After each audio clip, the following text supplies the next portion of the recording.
আপনাদেরকে একটা কথাই বলবো যে আমাদের দেশ এবারের স্বাধীনতা দিবস বিশেষ আনন্দের সঙ্গে পালন করছে। তার কারণ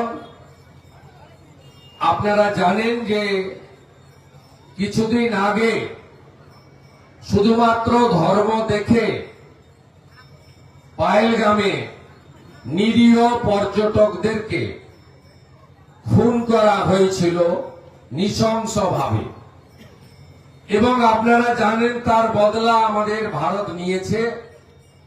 আমাদের দেশের সৈন্যবাহিনীকে, আধা সেনাকে ভারতবর্ষের যশস্বী প্রধানমন্ত্রী নির্দেশ দিয়েছিলেন যে তোমরা ভিতরে ঢুকে মারো, যখন খুশি মারো, যা খুশি করো।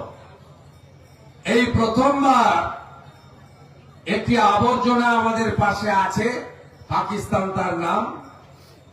ওই আবর্জনা নামক যে একটি অবৈধ দেশ আছে, মোহাম্মদ আলী জিন্নাহ তৈরি করেছিলেন, সেই দেশে 100 কিলোমিটার ভিতরে ঢুকে জঙ্গিদের ঘাঁটি, মাসুদ আজহারের ঘাঁটি ভারতীয় সেনারা গুঁড়িয়ে দিয়েছিল। সেই অপারেশনের নাম ছিল অপারেশন সিঁদুর।